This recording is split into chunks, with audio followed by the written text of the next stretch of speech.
Hello, good morning, good afternoon, whatever time it is that you're watching this. My name is Lori Krajewski. I am an integrative wellness coach. And today I am meeting for coffee with Erica. Erica Dawn Page is an energy health coach with a background in herbal medicine, energy kinesiology, holistic nutrition, and social psychology.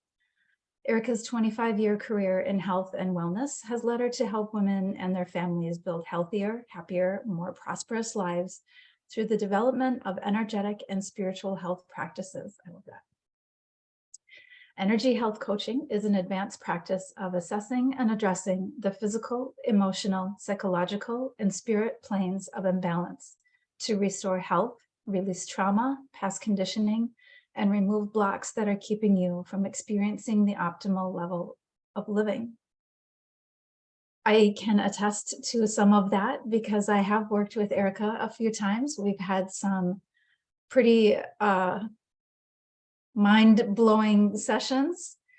And that's really one of the reasons why I wanted to invite her here today, because the work that we have done together has really changed my life. And I want people to know that she's doing this, how to find her, how all of the things can change all of the things. But first, I want to say hello and welcome, Erica. Hi, Lori. I'm laughing because we blew my light. Uh-oh, we're too bright.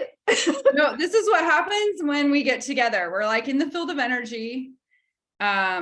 I just had this conversation with a friend and I was like, yeah, every time my energy gets really high, I start burning out all the electrical like appliances or electrical things around me. So I'm laughing because like the lights went out. So anyway, good morning. We will see if we can get them fixed. If not, I will have the shadow on my face. I was going to make a joke. The joke was like, did you say 25-year career? Because people are going to be like, but she only looks 25. How could she have a 25-year career? Well, now that my light's off, you can see I'm not 25. So, joke's on me. Anyway, it's all good. We roll with it. So good morning. Good morning. Thanks for having me here. I'm glad you could join me. So I know this is a bit of a mouthful, but tell me a little bit about how you grew up, what led you to this work, how did you learn this work, what is your work now? Like I said, I know that's a huge mouthful, but let's just hit the ground running. Yeah, no, it's great. So how did I grow up? That's always an interesting piece. I think that I've been doing the work that I do for a long time. And part of like how we get anywhere on our journey is weaving together the puzzle pieces of like our history. Where have we been and where are we going? And that being a foundational base. And it's interesting because a lot of people look at like their upbringing, their foundation, their childhood, their early years. Psychologists always go back to that. And it's like the reason for why we are so messed up, so to speak. Which is true that it's a foundational pad, right? For us to like take these things that we get conditioned and programmed around, and then it's a launch pad for us to then decide what we're going to do in adulthood to kind of counteract that. And so it's interesting to me because I grew up Mormon, which is a pretty unique experience. Like it's not a very common thing to be Mormon and then to leave the church, which I did. But I grew up Mormon. I grew up in a really small rural town. I grew up with my grandparents, and for a couple of different reasons, one including my mother was super young when she had me. And I grew up like sick all of the time. Like that's always kind of my story. Like I was always sick and never really knew why, but I was always like athletic and wanting to like do more. And I was also very sensitive to the world around me. So at a very young age, like I always say to people, I was born like awake, which is funny because I think we're all born like awake, but most people lose their sight of like their spiritual energy or their intuitive energy at a very young age. Do you feel like that was true for you? I mean, I absolutely feel like that's true. I kind of use the analogy when we start learning speech, we start shutting down the spiritual, mental, emotional process because now we're supposed to use our words, right? Right. I feel like we really quickly lose so many aspects of ourselves as we learn new skills growing up. Yeah. You know, when in one of our past interviews, I was talking about how many years ago when we were hunter-gatherers, we had all of those senses and we needed them. We relied on them. Now we don't even know that they're there.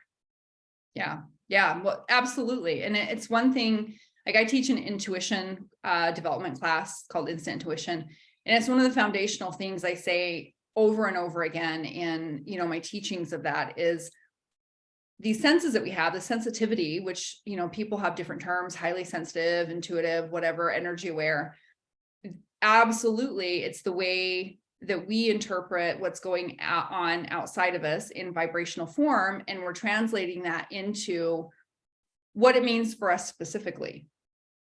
And the only way that we can do that is through the mechanisms of like how we're living life and the filters and the perceptions that we have. And so as we have different life experience and we form different beliefs, and a lot of that is programmed in our upbringing, right? Naturally so, then that like affects the way that we could be getting similar information, but it's meaning different things. We're translating it differently based on our life experience. And so it's that sensory piece of it, which is real survival that we're living in our day-to-day life. And then there's the other aspect of it, which is our spiritual interpretation of the energy.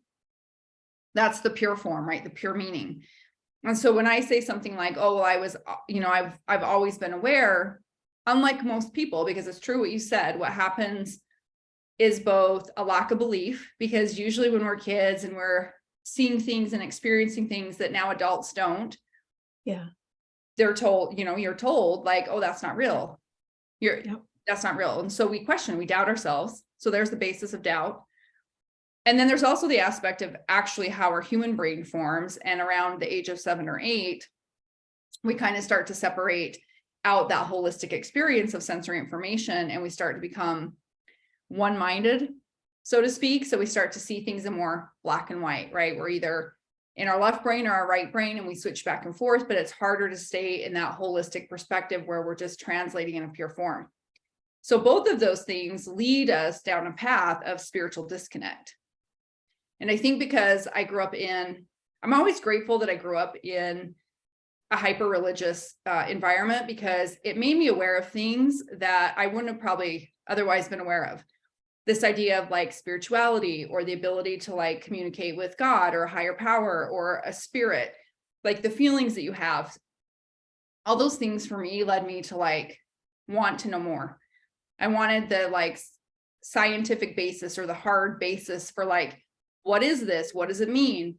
And so, I mean, oddly as it is, being like raised really religious also caused me to like the discrepancies that I would find or like hear in what people would say, like growing up in the church, because I don't know how much you know about Mormonism, but Mormonism isn't just like, you don't just go to church on Sunday for a couple of hours. It's a collective, like every day of your life is based on this religion, right? So it's a very like, you go to church many times, like your whole life is driven by the religion. And so it's like, you don't escape it. It just is that. Wow. So it makes you, if there's discrepancies in it. Yeah. If you pull out those things that don't make sense. And then for me, so the things that didn't make sense for me were the powerlessness of women. Honestly, that was the thing. Like I remember as a very young age, like 6 or 7 years old, having conversations with religious leaders who you weren't supposed to challenge, but like saying things like, none of this makes any sense, right? Like, why don't women have power? Why don't they have healing abilities? Why don't they? Because in the Mormon church, there's something called patriarchy. Yeah, well, I think in a lot of religions there is. But they actually call that, they call it a patriarchal, like you get a patriarchal blessing. So it's like, there's like patriarchy as a like cultural norm, society. And like in that church, the whole like priesthood, the patriarch, he's at the helm. I mean, it couldn't be more misogynistic, I guess, to say like, no, I agree. I mean, even in the Christian religion, the man is the leader of the house and the woman serves the man, and no, thank you.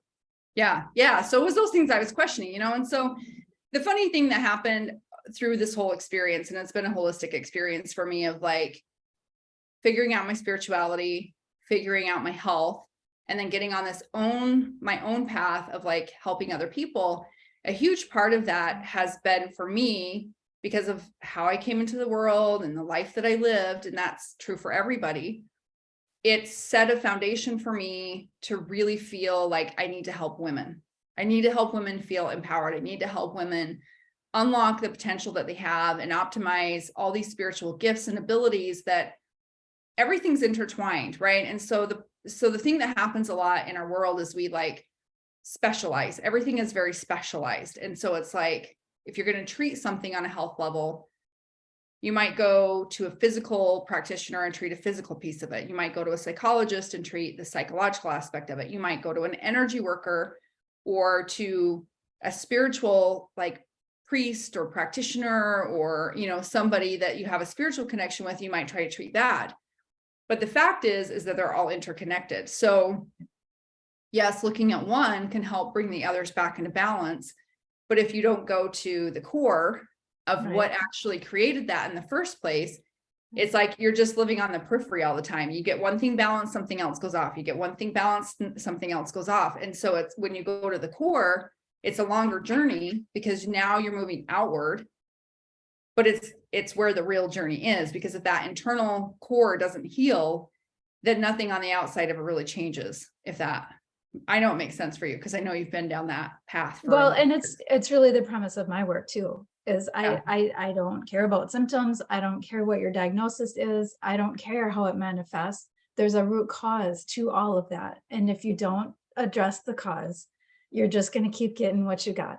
And I couldn't agree more. And I lived that. I mean, for gosh, well, probably close to 2 decades, I chased symptoms, not knowing that I wasn't ever going to get to the core. I was always looking for it, but my approach still just wasn't getting deep enough into the layers. You know, I did breath work, I did inner child work, I did all of the things, but somehow or another, it just never brought me to the core.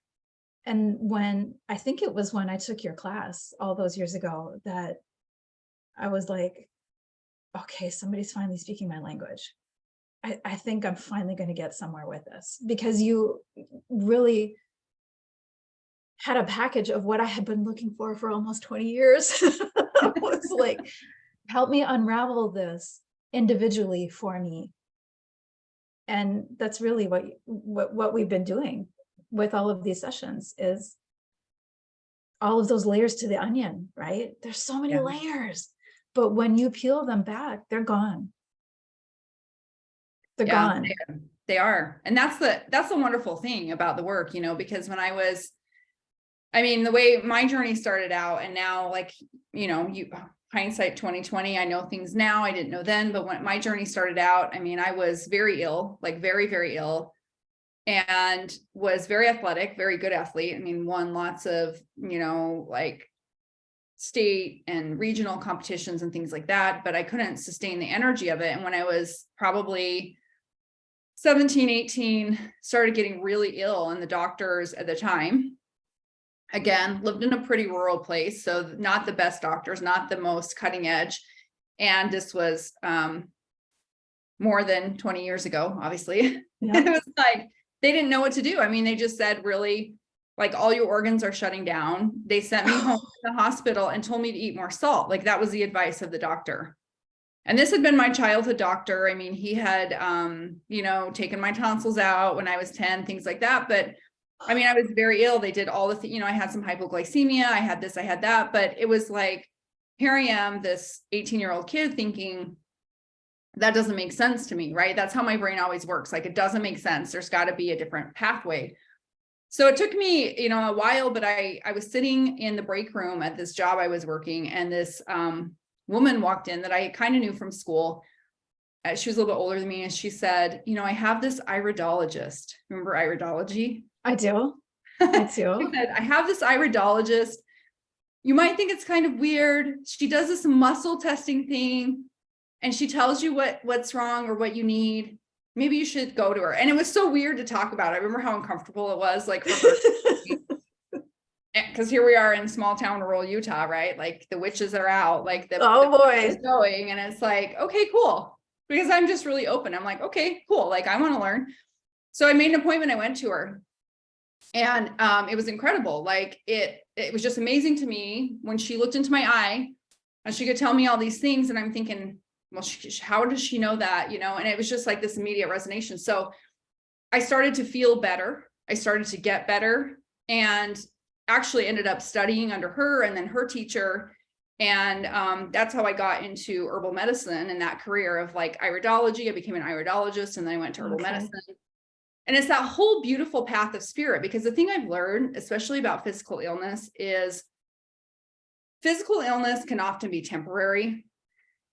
It comes and it goes, and it's always an imbalance on a higher level. People who are chronically ill, there is usually a calling of some sort to like go down a pathway to uncover things to be able to help other people, right? That's the path. And it's a journey. It is a journey. I mean, my journey morphed. Like it went from that to then I was studying psychology and sociology at the university. And even though taking the herbs and the stuff I was taking, the protocols would help a lot, they didn't help everything. Somebody, actually that same woman, and it's so funny to me in like this world of like health and wellness, how we're so always, I can't even think of the word. It's just like this reticence, right? To like share. Yeah. I remember being like, well, I don't necessarily, this is my iridologist, I don't necessarily believe in this, but there is this woman in town who does some kind of like energy kinesiology, and she gets into the emotions of it. And you can try it if you want, but you have to, it was just so funny because that's what she's doing. She's doing kinesiology. So I went to her. I'm like, okay, I'm up for it. I mean, I'm young. I'm like in my early 20s. I'm like, yeah, I'm up for it. Let's go. It's funny, Lori, I actually went for my son, who was 4 at the time, 3 at the time, he was having a lot of health issues. That was my pathway into all of this, because I had done my thing. Then I got married. I had my son. He had a lot of health issues. I mean, very serious ones. We were at the primary children's medical hospital, like every single week. His doctor, I mean, it was just all these things, and one day I just woke up and I was like, this isn't working. So I took him to this woman, and she said, well, before I can work on him, I have to work on you. And I'm like, okay. So I get on her table, and she does this session, and it's just crazy, the stuff she's coming up with. I'm like, she just met me. How does she know all this stuff? Needless to say, right, it helped. And then she worked on my son in a different session, and his health started to get better. And it was just that recognition of like, wait, there's a higher level component to our physical health. It's not just the physical things we're doing. That's important, because everything is vibrational. But that's not the end game. And so that's how I got introduced to energy kinesiology. And had I have not had that illness, had I not then had a son who had the illness, right? Sometimes parents, we prioritize their children more than ourselves. I don't know that I would have ever found the path, but it was like, I was still doing my formal studies at the university, but there came a time when it was like, this is how I have to help people. This is important. Because all those social issues and those disparities and poverty and domestic violence and all those things that I was working in as a sociologist didn't feel like they could be solved if a person was unwell, right? Like the person had to be healthy first, and then the outside circumstances would change. Thank you. That's a long story to tell you, but it's that unraveling of life experience. And then once I figured that out, I got into the intuition stuff, because I was like, ooh, and that explained actually all the other reasons. That's why, like in my work, when I have people come in, one of the first things that I like to teach them is their intuitive development. Like I always tell people, this is a skill set you need to develop first, because that spiritual alignment with your higher being and your spiritual guides is the absolute necessity that you have to have that communication in order for any other healing to take place, because that's why you feel what you feel anyway. Yeah. It goes back to what you were saying, right? Like when we're little, all that stuff we're feeling, that's the intuitive field. That's the energy field. And so if we're not recognizing that and knowing how to deal with those energies, you're always just going to be on a cycle of physical and emotional well-being and illness, well-being and illness, because the connection to the electricity, just like we saw in my house a minute ago. Yes, right. Is blown out, right? So there's no Right. light. I mean, that was a great example. It's like there's no light because the electricity is blown out, and our bodies are electrical. So if that electric breaker gets flipped off, the light shuts down, there's no energy to the cells, there's no energy to the body, then you're in darkness. And that's where illness takes root. I couldn't agree more. I feel like you just described my life. Yeah. I was actually born into a family that was kind of already established. I was an oops, I'll be honest. I wasn't a mistake, but I certainly wasn't planned. In fact, my mom was told that she couldn't have any more children. She had endometriosis. So the fact that I even came along was a surprise. Let's put it that way. My sisters were 9 and 10 years older, so there was a big gap. It wasn't. And just because of that gap, I think I kind of felt like I was adopted, and I didn't fit. And I always had this theme of I didn't fit, and I was an accident, and I was so uber sensitive. And I didn't know that. You don't, as a 2-year-old, a 3-year-old, a 4-year-old, a 6-year-old, you don't know that you're uber sensitive. You don't know that all of these feels are any different than anybody else. You just, you don't know. You don't have any awareness of that, right? Yeah. So as I'm growing up in this rather awkward family where by the time I'm 5, my oldest sister is ready to leave because she can't stand our dad. So she did. She's 15 and she left. Yeah. Wow. And that really blew up the family because she's 15 and she ran away, and my parents were devastated. And just it kind of started a really tumultuous 10 years, really, 20 years, really. And then when I was probably 13, my sister passed away. So that really blew up the family. I mean, we just all went in our respective corners and cried our eyes out. Yeah. Wow. And I had all of this stuff going on inside of me. I had all of these feels. I had all of these questions. And I honestly, I didn't know what an empath was. I didn't know what empathic meant. I didn't know what clairvoyance meant. I didn't know what clairaudient meant. I don't see things in my physical world, but I see them in my mind, usually in my sleep, 90% in my sleep, although now the shower has become some kind of bizarre portal for me. Oh, wow. But when this stuff was happening as a kid, it terrified me. Yeah. I was terrified. I was sure that I was crazy. And especially being raised Catholic, I was possessed, right?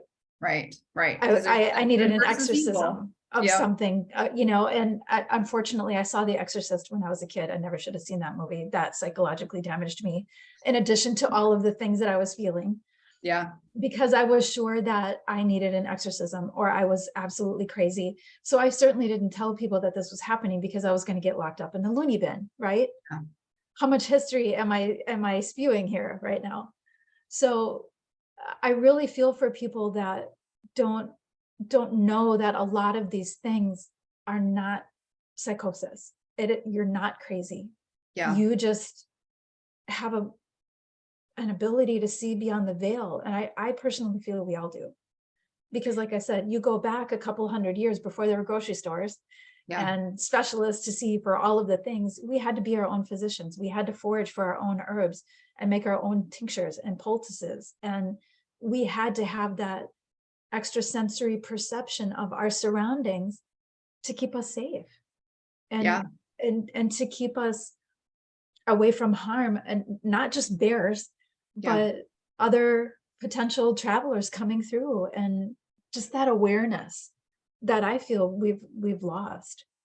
And as kids are coming up now, I see more and more kids a little better supported, that parents will ask them, tell me about that. But I do still see a lot of kids just being shut down. Stop telling stories, stop making things up. What if they really are seeing this stuff? Yeah. Yeah. I was experiencing a lot of things that I didn't understand. If I had somebody in my life that could recognize and help me feel a little less crazy. Yeah, absolutely. Well, and it's interesting. You and I have never actually had this conversation. We have never talked about that, but it was a similar phenomenon that I experienced because, and I'm not bashing religion. Like, I think there are benefits to religion. Like, we live in a world of duality.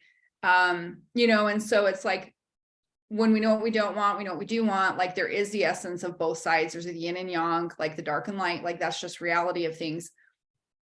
But I also grew up with that same phenomenon of like, there's such a fear of the devil, right? Of evil.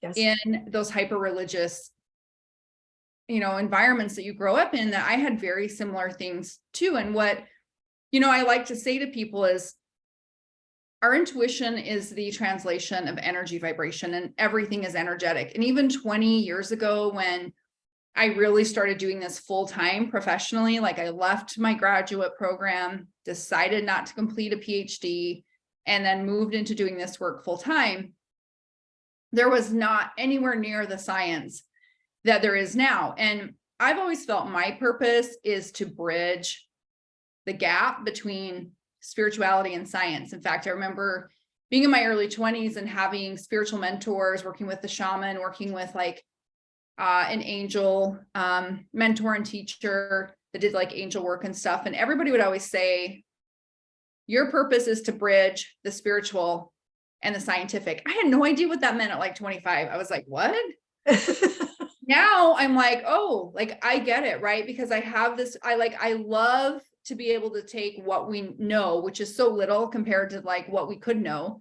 Yeah. And make sense of this stuff, right? Like demystify it, make it not scary, because you spoke to like the indigenous aspect of like us living as people on the land, right? Yes. Whether that was medieval or whatever times, or you were actually out like in a more indigenous population, like our ancestors, like there was a deeper connection to the world around them. There was this connection with the land and the animals and spirit and this communication. And that's the translation of vibration. Well, in our world today, everybody, and it speaks to what you say, I say this all the time, every single person is intuitive, because all that is your body translating the energy, vibration, the frequency into meaning. It's like taking blocks of energy and making meaning out of that. Of course, everybody has the ability to do that. We are all spiritual beings having a physical experience. Yes. There's two levels to it. There is the part that you spoke about, the survival-based piece. So if I have had experiences in my life where I now associate, because we have a brain, we have neurology, we have our physical human consciousness. If I've taken things that have happened in my life and I've created meaning from them that equal not good things for me, now I have fear, now I have anxiety, now I have trauma. Now I've created blocks in my own energy that I start perceiving what's happening in the world around me as negative consequences, right? That's where that stuff comes from. Mm-hmm. Our spiritual self, we're in that spiritual alignment. When we're translating the information, all those filters are gone. We don't filter through the human consciousness. We're filtering just through our spiritual being. Yep. And you said this earlier, I think it was before we were recording, we were talking for a minute, but you were talking about like, when I take a path, I like, does this feel good? And if it doesn't, I pivot and I go to what feels good. Like that's your spiritual center. But we know now scientifically, which I find fascinating, we know that we are electrical, our bodies are electrical. Yeah. Our sensory system, which we usually attribute as like the five senses, right, are actually just interpreting frequency, sound frequency, light frequency, right? We're just interpreting the frequency through those different waves. And then we're deciding based on our internal dynamic what that means. And what it means for you isn't what it means for the four people, right, that might be sitting next to you. It's different for everybody. And so the way that you get accuracy in your experience is really cleaning up your own vibrational frequency. That's how you get accuracy. Because if you're all jammed up with fear and worry and anxiety and negative like thinking and programming and conditioning, the best thing in the world could be standing right in front of you and you're not going to see it. because literally your brain is not filtered Yes. to recognize it, right? Like neuroscience is a big like geek out thing that I do on the side, like studying neuroscience. And it's fascinating, like how the brain filters out things. So like people may be seeking love. Like I'm seeking love in my life. 1,000 people could be lining up in front of you, giving you love, saying, I love you, you're wonderful. Yes. You're not hearing any of that. Like in your brain, it's like, nobody loves me. Yep. Everybody hates me. Yep. It's like, no, but if you are not at the vibrational frequency, if you're not dialed into that frequency of love, you cannot give it and you cannot receive it. It's like it's non-existent to you. Mm-hmm. And so it's about dialing your frequency. I try my younger clients, Lori, I have clients now that come in their 20s. I love working with them because they just get this stuff at such a higher rate. Like it's just like for them. Yes. But I try to use these analogies like, you tune your radio. We're like, what? The little scan button on your radio.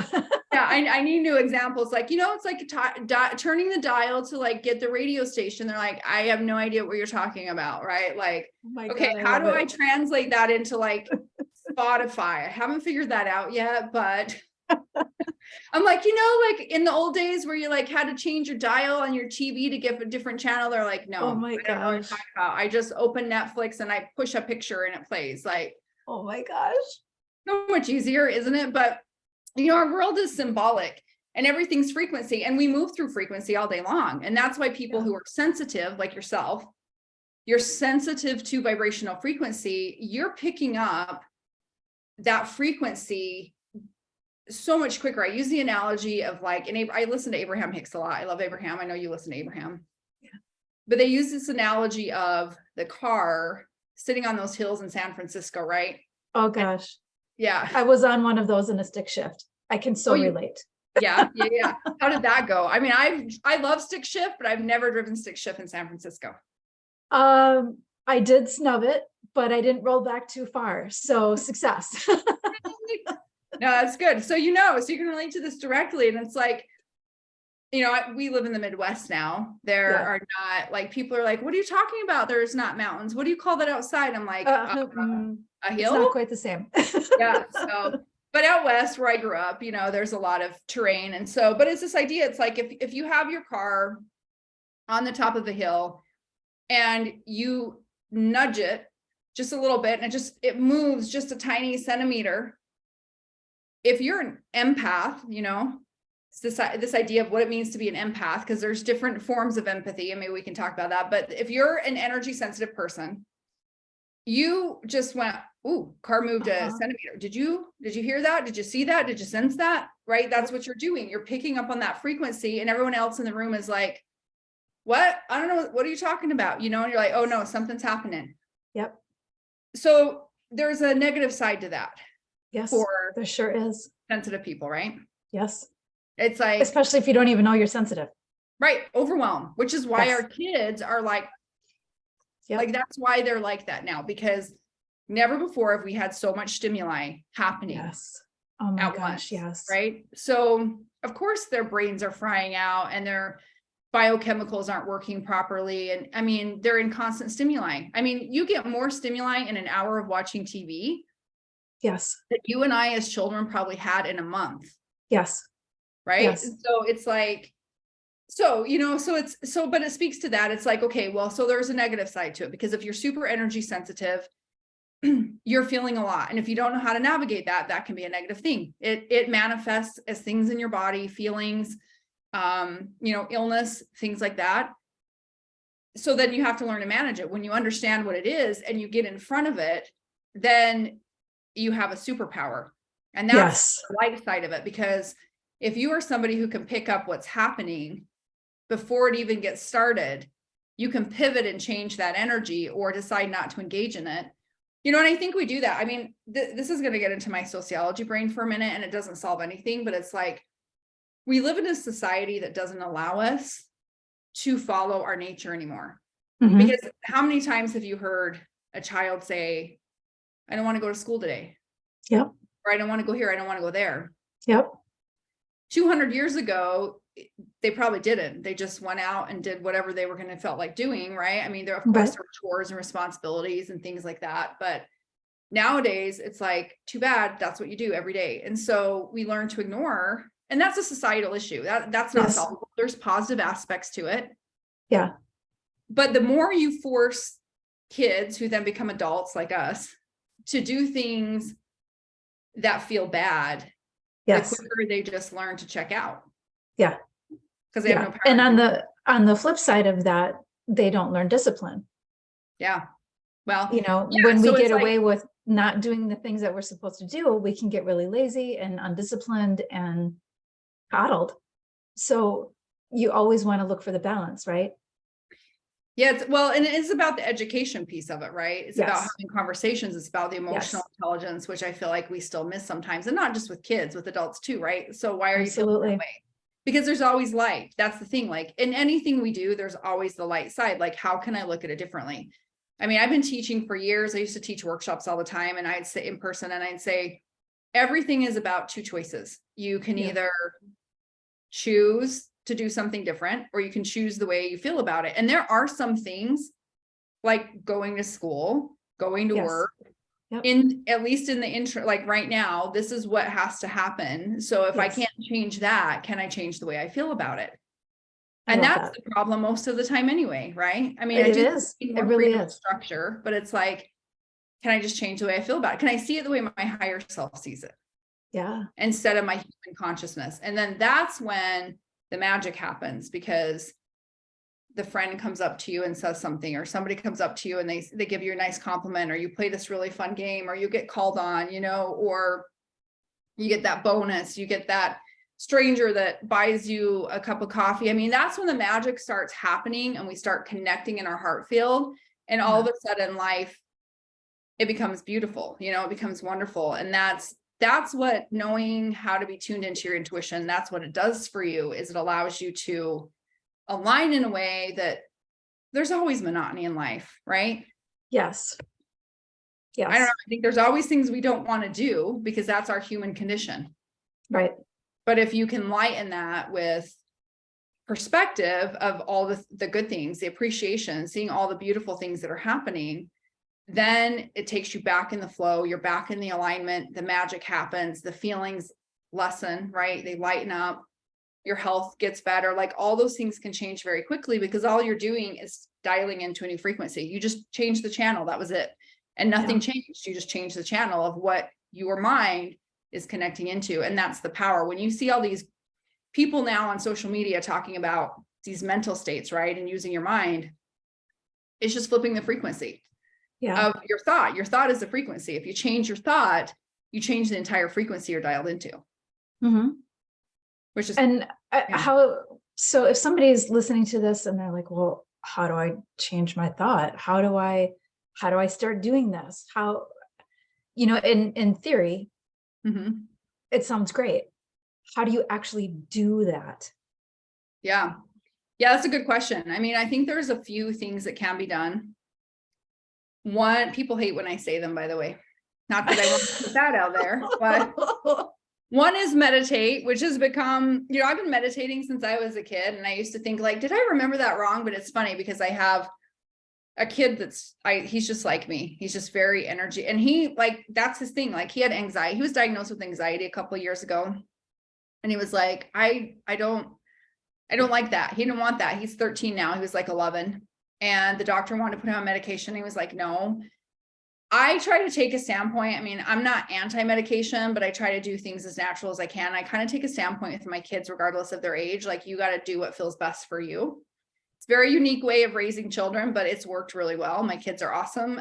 They're very, by standards of society, successful in the world and following their heart at the same time. But he started going out under the tree in our backyard by the creek every day and meditating. Wow. He did it all summer. Not because I told him. I used to meditate with him when he was little.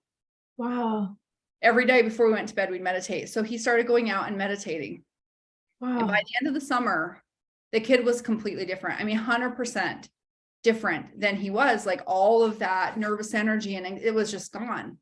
Wow. And he has done phenomenal. Like the last 2 years, he is just like all the time, and he went back to the doctor, his pediatrician, for his annual checkup. And the pediatrician was like, well, what do you do with the, anxiety? And he's like, I don't have it anymore. And the doctor's like, well, it doesn't work like that. And I'm just keeping my mouth quiet. I just zip it. I only step in when I need to. And my son's like, yeah, it does. He's like, I just started meditating every day by the tree, by the creek. And he's like, I feel like completely different. He's like, I don't even feel that way anymore. And the doctor was just kind of like, because now actually when I've taken my kids to pediatricians recently years, that one of the things for anxiety they recommend is to meditate. Okay. How many 11-year-old kids like go do it? And so, he did it because I had maybe created that foundation when he was young, whatever, Right. but meditation is the first thing. And there's a reason. And meditation doesn't have to be complicated. The reason I say people hate it when I say that, because there's such this like mystified New agey meditation, right? It became a new age term that a lot of Christians hate. Yeah. Yeah. And people don't know, like, aren't I supposed to do something? No, that's the point. You're not supposed to do anything. You're supposed to clear your mind. It's difficult at first. It's difficult to clear your mind when you've had thoughts like this. But yeah, I call it monkey mind, and it's difficult to get the monkeys in the circus to just settle down. Yeah. Yeah. But once you do that, even if you do it for say 15 minutes and you get 1 minute of respite in that. Yes. What you do is you stop the frequency. On a quantum physics level, what happens is the frequency stops. And by stopping that frequency, it's like the momentum of a car, you stopped at a stop sign. Yes. It's no longer moving, right? That's the first thing to do. I mean, honestly, is meditation. That's a practice. You got to learn, deep breathe. There's lots of ways you can do walking meditation. It's just breath. It's just creating stillness in your mind. Mm-hmm. And then, self-inquiry, self-awareness. And it is a process, but it is something people can do. It's like, why am I feeling this way? I mean, we're not taught to do this. I know. Wouldn't life be so much easier if we were taught to do these things like you did with your son really early, and to acknowledge how we feel and teach our kids how to move through those feelings, not get stuck in them, move through them. Yeah. Oh my gosh, this world would be a completely different world. Yeah. And so we all have like an inner parent, right? We all have an inner mother and an inner father. Yeah. And so we like to blame things on the parents. And it's like, we all do the best we can. I mean, right? And so it's like, well, I have my own inner mother and my own inner father. And so what if I ask myself, well, what are you feeling right now? I mean, I ask that to my 6-year-old all the time, and 9 times out of 10, she's like, I don't know. I don't want to talk about it. It's like, okay, I don't ask to get a response. Yeah. I mean, if she has one, that's awesome. I'll talk to her about it. But I ask that because I want her to stop for a minute and learn to ask that question. What am I feeling right now? Yes. Maybe I'm feeling overwhelmed. Maybe I'm feeling anxious. Maybe I'm feeling frustrated. Maybe my feelings are hurt. Maybe I'm angry. Maybe I don't know why I'm feeling any of that. That would be the next question. Well, why am I feeling that way? What am I feeling? You got to first know that. Yes. Why are you feeling that way? If you can easily identify that, then you can do something about it. Most times people can't. I mean, I've done over 25,000 one-on-one sessions with clients. That's a lot. Wow. Over the years. And so working with a lot of people and teaching, I think I've taught 700 workshops worldwide. Wow. Yeah, it's a lot. It's a lot of people. You learn that most people can't answer. Most adults can't answer that. And so that's okay. Like, you're asking the self-inquiry to create self-awareness, which eventually allows you to step back from situations and sense the energy that's going on and what's really happening and what's happening psychologically. You're not asking it to get to an answer. Like, if you have one, that's great. But by asking that process, you step out of it long enough. Right. Well, the second, to become the observer. Yep, absolutely. The second easiest thing to do is something you shared. Pivot and do something that feels good. And aren't we like so afraid to do that? Yeah, because it's got this, you're either seen as a flake or wishy-washy or flighty, just the whole can't make up your mind, decisionless. It's got so many connotations to just change directions regardless of what anybody thinks about it. Yeah. I had to overcome what other people thought for many, many decades. I am a recovered people pleaser.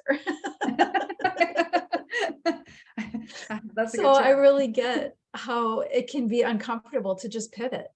Yeah. And I just don't care anymore. Yeah. I have lost my ability to care what other people think. Yeah. And I think that if there's one piece of advice that I could give is please stop caring what other people think. They don't care and they don't matter. Yeah. Yeah. And the great thing about being in a spiritual alignment is that you do lose the need to hold other people's opinion as value, because you can't do anything about it anyway, and it's none of your Right. business. Right. But your increase in compassion and empathy for humanity as a whole, right? For like wanting to live in this energy of just well-being and non-harm and just be in this space of peace increases. And contrary to popular thought, Yes. being an uplifter on this planet doesn't mean I'm out saving the world. Nothing Yes. needs to be saved. Yes. This is coming from a sociologist, right? Like that's our whole purpose, is like, how do we root into the problems of society and fix them? It's like nothing needs to be saved, but by you mastering your own vibrational frequency, it's a quantum physics principle. Yes. It's called entanglement.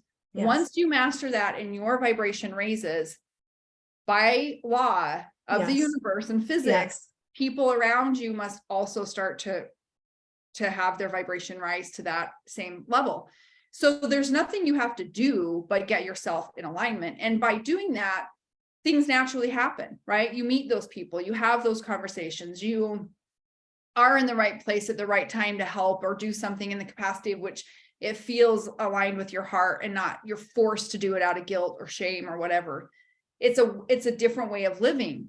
And arguably there have been a lot of civilizations on our planet that have lived much more in harmony in that way than we live in our current day and age, right? And so it's a rebalancing and going back to understanding that we can live that way and still have our technology and our conveniences and our money and all the things that people are afraid of giving up. You can still have all that, because all of that came through energy attraction in the first place. And the thing that is hardest for me in working, because again, taking it back, like most of the people I work with are women, a lot are women with families.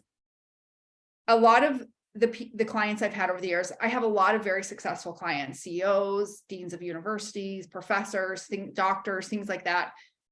But there's a lot of people that are energy sensitive, right? Those people that come to me through those pathways are trying to figure out their energy. Like they've done the physical manifestation, like success train. And now they're like, okay, I'm wanting to figure out what's going on. But then you have a whole nother cohort of people that, because they're so sensitive, they haven't been able to get the things in their life they want. Like they haven't been able to find that right relationship or get that money barrel where it needs to be, or find that path of their career that they really want, or whatever it is. Or like, and that's because they're so sensitive that they kind of have just absorbed and gone with, like it's called, right? It's like non-deliberate creation. It's like they've just kind of gone with the path and the flow because they're so sensitive.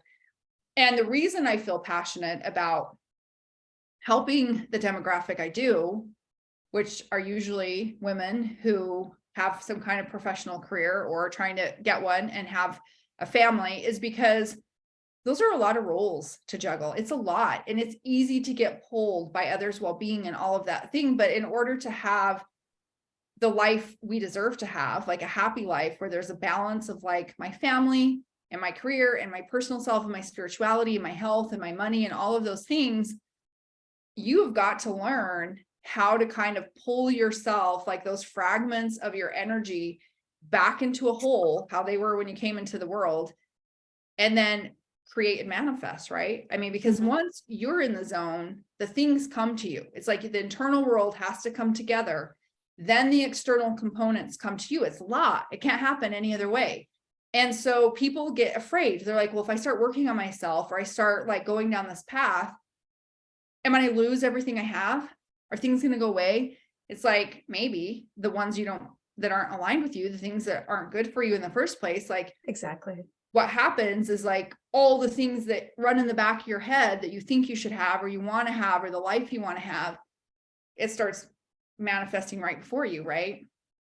That's why I feel passionate about it, because there is a real human component to how we live as women in the world and all the roles we've had to play historically of serving others. And we can get lost to that. It's like, it's an archetype of the solar plexus. It's called the servant. It's like being lost to the needs of other people. And in doing that, we lose ourselves. And so how do you reclaim yourself and your power so that we can come here to create what we came here to create? That's what purpose is. I love that. Yeah.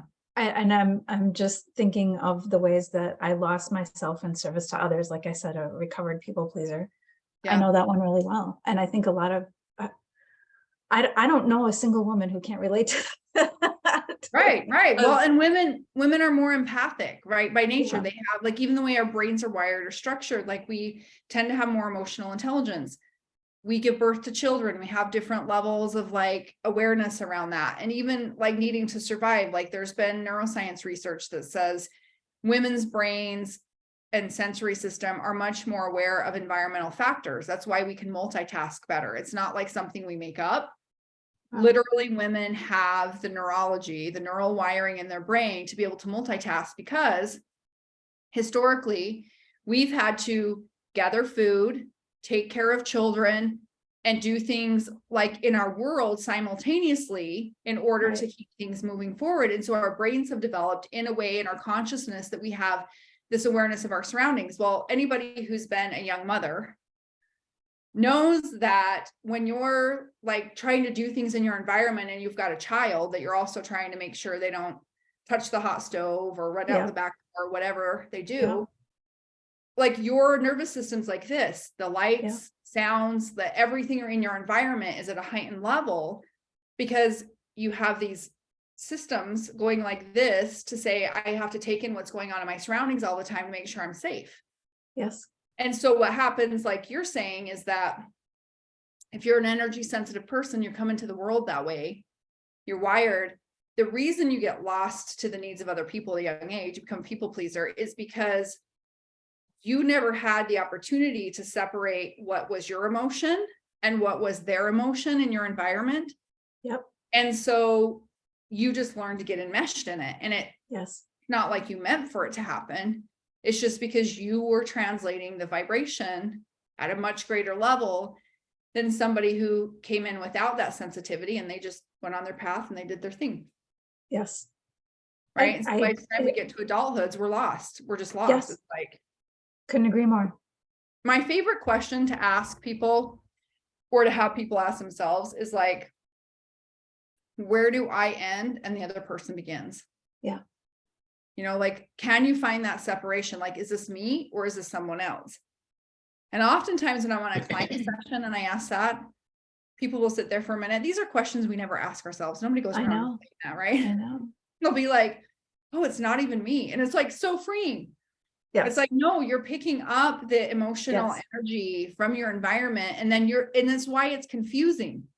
Yes. Because you're trying to translate things that are happening in that frequency field that make no sense to you and your personal experience. Well, it's because it's not yours. So it has nothing to do with you. You're just translating vibration of other people. And when you learn how to not do that, like, the world becomes free, you know, because you're just like, oh, dang, you know, you guys. And it is, it's a training, it's a conditioning, you know. Some people have a fast path to it for whatever reason. They were born to a family that talked about it, they were aware. But you know, Lori, even in my own house, I think I said this already, but I have 6 kids. They're varying ages, they're 6 to 22. And even the ones that I've been talking about this since the day they were born, they still have to go out in the world and figure it out for themselves. Like, well, what does it mean to me in my environment, in my world? But it's amazing how quickly they come back to. Actually, I just had a conversation with my second oldest yesterday that was like, don't be shocked, I know, but I'm telling you all the things that you've been telling me, you know. And it's like, no one tells your kids something to be like, I told you so, like in this realm. It's just that, like, when we lay a foundation for people of there's energy, there's other alternatives to treatment besides traditional medicine. Yes. There's all these other factors that go into it. It plants a seed that eventually they're going to find their way to, and then it's going to resonate and make sense much quicker. You still have to find it on your own. It's your journey, right? Like everybody Right. has a journey, and you can't tell anybody anything. That's just a Right. fact. Right. That's why they say experience teaches, words don't teach. I couldn't agree more, because we, you know, like you said, we can have this foundation of what this thing means. We can have a mental understanding of it, but if we don't have the opportunity to apply it, we don't really grow into that understanding. Yeah, absolutely. We don't have a full concept of what it really means. We've got a mental construct of what it means, and we can sort of relate. But, you know, for so many years, another woman that I have worked with would say, I don't know, XYZ, and I would get it mentally. But years later, when I would have the opportunity to experience what she was saying, it would really hit like a thud. And I'd be like, oh, that's what she meant. And you just feel the immenseness of that understanding in a really beautiful way. I don't mean to be an intimidating way, but understanding is an individual thing. Absolutely. Yeah, it is, you know, and it's part of, I think it's part of why we don't integrate things in the same way that maybe we used to, because there's a lot of sitting in environments now without any real life, like interaction, experiential, right? Yes. Interaction of the world.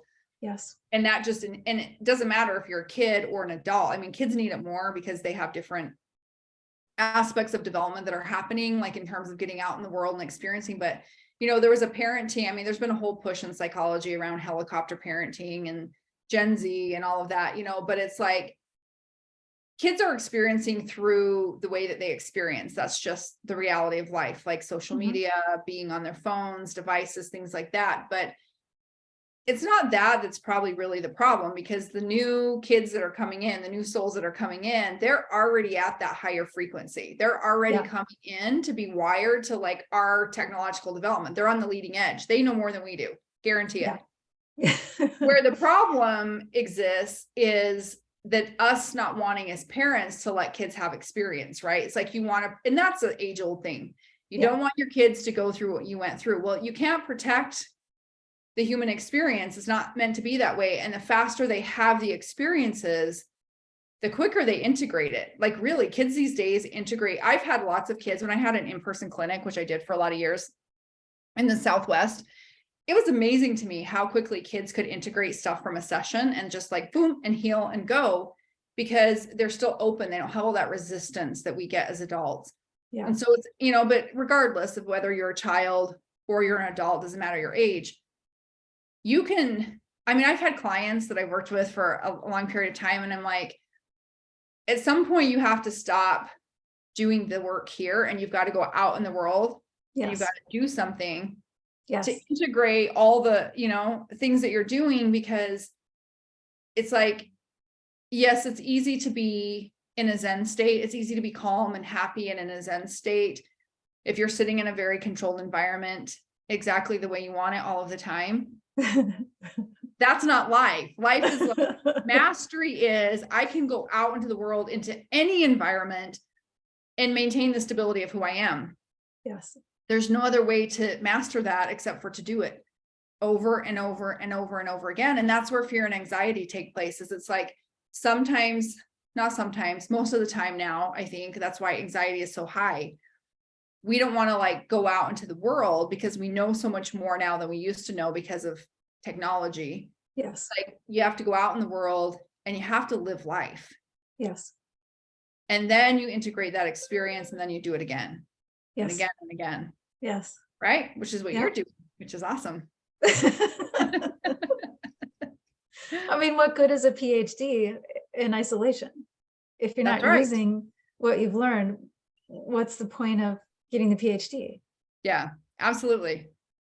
It's true though, right? Like the acquisition of knowledge just for the self really has little value if you're not utilizing it in a way that use it. Has any meaning. It doesn't have any meaning. It's just knowledge, you know, and knowledge knowledge doesn't really equate. I mean, knowledge is great to have, but knowledge is not wisdom, right? Wisdom Yes. is taking what you know and forming what you know, having those belief systems and that deeper understanding that comes from having life experience and using that knowledge and then assessing. And that's what wisdom is. So there's a big difference between knowledge and wisdom. And wisdom, which is really what everybody's seeking.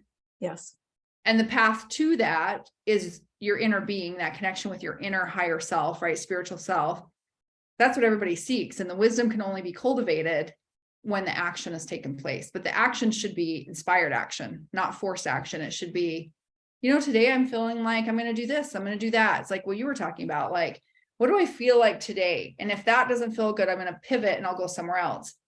People are afraid to do that. It's like, you can't get it wrong. I love that. What's the word? This is what I always say. What's the worst thing that can happen? I know. Usually it's not that bad. What's the best thing that can happen? Yeah. Likelihood, neither of those are going to happen. So,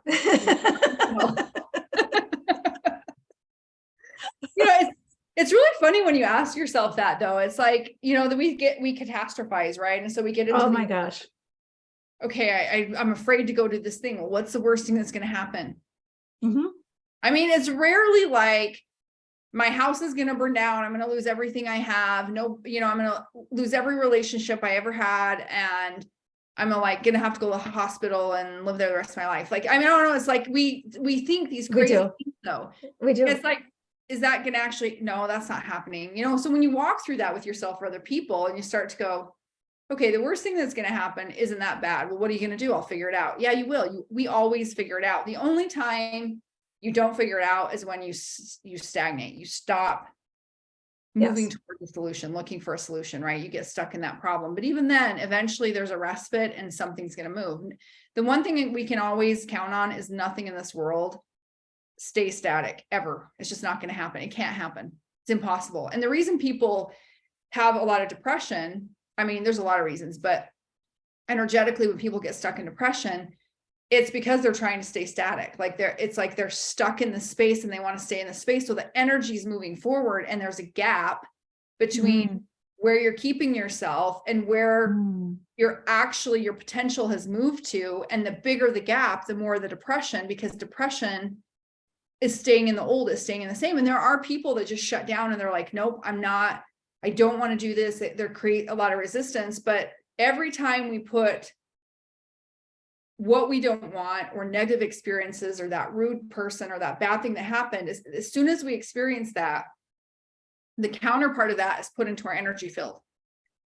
And then our inner being is moving to that new place. And so when we're keeping ourselves separated from that, that's where the depression happens, because it's the gap between now the potential of who we have become and where we're still stagnating. It's like the rubber band just gets wider and wider, right? And I've never heard depression explained that way, and my mind just exploded. Yeah. Yeah. I love that. Yeah. It's you keeping yourself from the potential of who you are. I mean, who wants to do that? And none of us would do it intentionally, but we have all of these ideas in the way. And like you said, all of these restrictions on ourselves and resistance toward what? A better life? Why has that become so scary? Why has that become a no, I don't want to do that. Why on earth would we do that to ourselves? Yeah. And I mean, I think that goes back to the negative conditioning, right? That's the flip side of the technological world that we're in, meaning that all the information we have now, you didn't necessarily have that information. I mean, even if you think like, I love when the lights go out, that's our sign. Even if you think about like, I don't know, 50 years ago. Yes. Think about 50 years ago, I think about like my uncle and dad out playing as kids. Mm-hmm. They didn't know what was going to happen. They didn't know about consequences of anything. They just went out and they did stupid stuff. They like shot each other like with BB guns. And like, they tell me the stories of what they did. And I was like, can you imagine our kids doing that now? Like they'd be up to juvenile delinquency and their parents were encouraging it. Like, just go shoot each other with your guns, like get out of the house, but it's like, we didn't understand the consequences of things. And one of the problems about telling people what the consequences of everything is you're telling them from your filtered perception. It doesn't mean that's going to happen for them.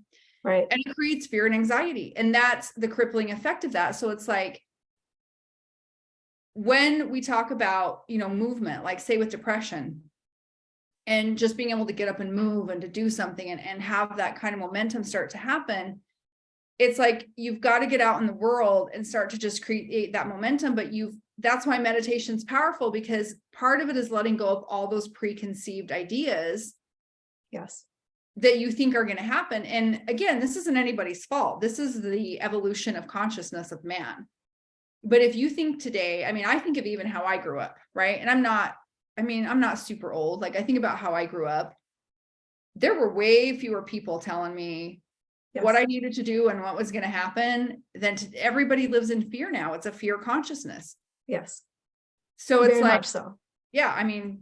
Do you see that? Do you see that too? Oh, absolutely. When I was a kid, you've seen all of the memes go around. When I was a kid, we played until dark. Yeah. And our parents really didn't care where we were because they trusted that we were okay. And we didn't know where every child predator lived on a map on Google. Yeah. And I used to ride my bike all over the city. My parents had no idea where I was for the first 18 years of my life. Yeah. They didn't care because we didn't have the level of fear that we have now. Maybe we should have. I don't know. Maybe a lot fewer kids would have gone missing. And I don't mean to joke about that, but and my husband used to get so mad at me because he's like, you don't have any self-awareness. People could just grab you and throw you in a van. I had zero safety issues in my mind, zero self-awareness of any fear whatsoever.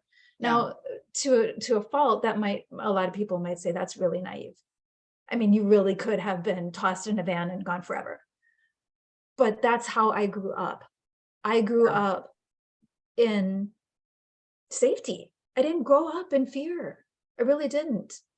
Yeah. Well, here's what people fail to acknowledge, right, though, in that argument is that there's the lack of understanding that what creates the experience that you have is the vibrational frequency that you hold. So if you grow up without the fear of X, Y, and Z happening, you're not a vibrational match for it. It's not in your consciousness. Nothing ever happens for no reason. There are no coincidences. Like, nothing is ever a coincidence. It may not always be you thinking that, but it's somewhere in your frequency, right? And that's like the work I do, is like digging into the frequency. Where is this frequency at? It could be something that happens back at your 2-year-old self that you don't even remember. Yes. But again, where the faulty argument comes in is a lack of understanding that you create your world, your experiences every single moment of your day by the frequency that you're emitting. And you're either doing that consciously, deliberately, or by default. And if you're doing it by default, for most people have negative thinking. Like, the reality is, and neuropsychology have shown this to be true, that the human condition is geared towards negative consequences, right? Because it's that survival aspect of ourselves. That's the human consciousness. Mm-hmm. Our spiritual consciousness is geared towards well-being. And so wouldn't it be much more empowering to say to your child, who has the most powerful gift they could have built in automatically when they come here? Yes. Their intuition, their inner guidance, how they feel. If something doesn't feel right, you don't do it. Yes. If that situation doesn't feel right, you call me, you come home. If something feels off, that's telling you something there isn't for you. You leave that situation. If we taught our kids that, there could be the streets lined up with child kidnappers in their white van, which is hilarious because 90-something% of like child abductions happen by somebody knows, right? It's like all that false belief that's put out there that people have this fear about. But it's like, there would be no kids on the street, because if they were attuned to like, ooh, this is not a good day to go out, to ride my bike, they wouldn't do it. We don't teach our kids to do that. We teach them to look for the fear. Yeah. Make sure you don't do this, you don't do that, you don't, it's like, I mean, and it's the humans wanting to have, they have good intentions, but it's like, it's not the right intentions, because again, it's all about statistics, right? It's like most people that are harmed are by people that are in their family or close friends. It's people they know, it's not strangers. We have these whole campaigns for like, don't talk to strangers.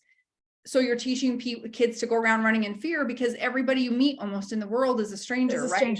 Like, right. Wouldn't it be better to say, pay attention to how you feel, listen to your inner voice, inner guidance? Yes. Line up with things. Something doesn't feel right, you can come talk to me about it. If somebody's having an emotions, teach people, like, you can tell me it's okay. There's no judgment, there's no shame, like it's okay. Right. And your kid would tell you, hey, this thing was happening and this happened and this happened. And you'd be like, oh, okay, wait, we got to see what that's about. Right. So again, I think everybody, Lori, I truly believe that we are all taking the best of what we know and we're living our life with it. It's why I feel education about these things is empowering. I'm happy that you've done something like this, that you're doing this and helping people be educated, because that's all it is. It's just taking the knowledge and then putting it into the experiential part to gain wisdom and to have better awareness. And there are different ways, to treat others and ourselves, and the communication and developing emotional intelligence.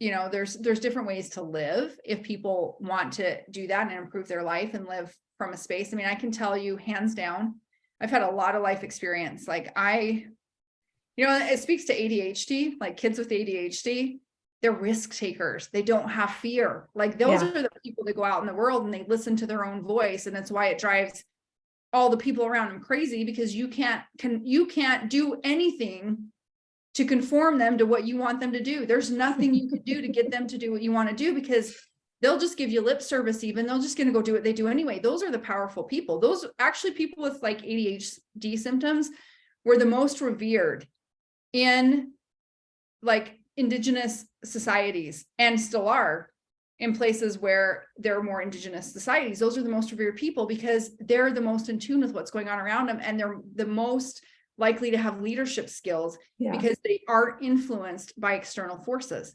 Right. And those are the kids we want to put on medication. It's like, those are the kids that you should have leading the way, because they would know stranger danger was happening. They would know the bear was lurking out there. They would know not to go down that path. They might not know how they know it. They might say, I don't know how I know this, but I just know it. If we trusted that, right, that's the path. So again, I diverge. Yeah, I do diverge. I'm diverging a little bit, but again, it's about this sense of trust. It's about this development of understanding that when you're in alignment, nothing can go wrong. And as I was saying, like I've done all sorts of stuff all over the world as a single parent with my, and it's like, I can promise that the better you're in alignment, the better things get. Because as soon as you take your mind away from the fear and the worry and the bad things, those things go away from your experience. You're not a vibrational match. And if your radio frequency isn't dialed into that station, that's how you heal the world, right? Like if you want the world to be a better place, everybody raises their frequency to what's good and the bad diminishes. That's the way it happens. From your lips to everybody else's frequency. Yes. So you have dropped so much knowledge into this very wise time that we've spent here. Do you have a book? Are you going to write a book someday? Are you even thinking about sharing all of your, I don't even, you're so well spoken that I feel like I'm fumbling with my words, because having listened to you during this time, I'm like, you please tell me you're going to write a book. Please tell me you're going to teach us how to do this, because this is, I feel like your work is so important on a primary foundational level for anybody who really wants to heal their lives, that well after you're gone, your work needs to continue, if that makes sense. And it's so unique to who you are and what you've experienced and how you've morphed your work with all of the different types of people that you've worked with. It has been a huge contributor, but just the different ways that you've evolved with the iridology. And I know that you work with oils and you've worked with herbs and your understanding of psychology. It's a really unique package that you offer. I want to read all of your books. I want to schedule a session with you every day. And I want the accelerated course of how to heal me. So what do you offer? How can people find you? How can people work with you? Please tell me you're going to write a book. You're so sweet. I've actually written a couple of books, which is funny. So one is unpublished. One was published as an ebook. It's more for women in business and how to navigate that from an energy perspective. But yeah, I have it's funny. It speaks to my heart. I have 50 books in my head. Uh-huh. I've been raising kids, right? I've been raising kids and I keep thinking, okay, there will come this point where I can just start writing the books and getting it out. It's not there yet. I mean, yeah, I got 55, 60 more years on this planet. So, I gotta leave something for the end. Right. So I do a few things. So I work one-on-one individually, in coaching sessions, energy health sessions, which are absolutely phenomenal because it takes all of the training and all the modalities.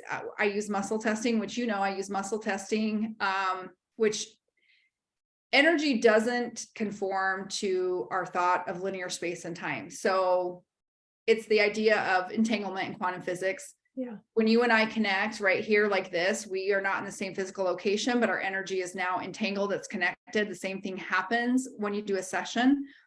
It's what scientists believe is responsible for that idea of spontaneous healing. So when somebody's doing distance healing, why can that, impact the person on the other end or the plant or the animal? It's through entanglement.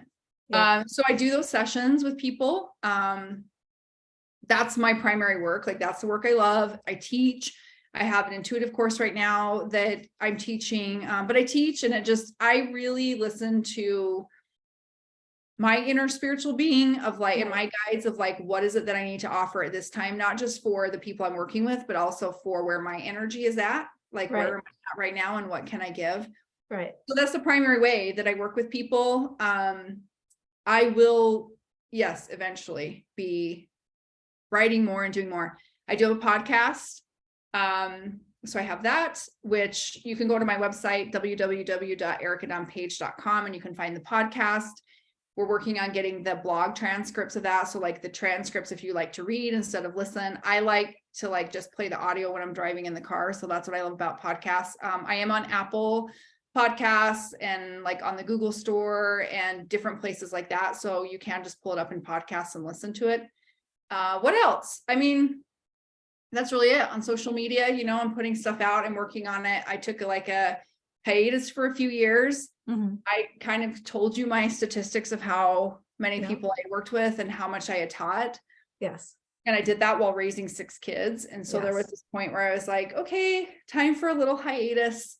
Yes. And now kind of moving back out into the world. So this is awesome timing to be on here with you. So thank you for that. And I noticed because I had worked with you before and you took a time out. Yeah. And your work changed. Even though it's quote unquote the same. It was the same session, but it was, and maybe because we both changed, but it was absolutely accelerated. And I found it a whole lot more powerful. Thank you. So there's a lot to be said about timeouts. Well, there really is, and it also speaks to the evolution, right? Because there is a really, and I'll be brief because I know we're at the end here, but there's a really false idea that being energetically imbalanced and spiritually aware is about not having any problems in your life. That could not be more untrue because we are here, have a physical experience of expansion and growth, and you're never going to get it done because once you've mastered something, you go to the next thing and the next thing and the next thing and the next thing. And through that evolution of your own healing process and life experience, you gain wisdom and awareness that then allows you to move to the next level. And we do that until we die. Yes. Right. And if you're in the flow, like you're a willing component of that cooperative component, things are just like boom, boom, boom, boom, boom, boom, boom. If you're resisting that, that's where you get in trouble because you create that gap. Right. Right. But there couldn't be a more false belief. Like spiritual mastery is being able to be in any situation and maintain who you are and know when to pivot and know when to walk away and know that even if you don't, because sometimes we don't, right, that everything is going to be all right. Yeah. Right. That's what spiritual mastery is, because we live in a world of contrast and duality. It's the negative stuff that happens that creates the contrast for the things we want. And if you try to avoid that, you're not living your life on this planet. And that's where things go skiwampus. But if you embrace that, like, yep, as soon as I did something that I didn't like, over here is the opposite of it. And you move towards that. It's just that continual process, right? Yeah. So that's the myth, like I would love to debunk, is like, no, spiritual master, like think of Jesus. Yes. Jesus was like interacting with like the sickest people. And he didn't get sick. He healed them, right? He made them well. Yeah. That is what spiritual mastery is, not like hiding away and having like rainbows and kittens going around you all the time. You know, I mean, that's great. I love rainbows and kittens. But, you know, that's not living. That's not why we came here. If that's what we wanted to do, we would have stayed in non-physical. Yes. So that's the part we forget. Like life is meant to be embraced and lived. And that's the mastery. So thank you so much. Thank you. Thank you. I hope people watch this over and over and over and bookmark it, because there was a lot of nuggets in here. So thank you so much for your time today. Thank you, Lori. All right. Bye for now, everyone.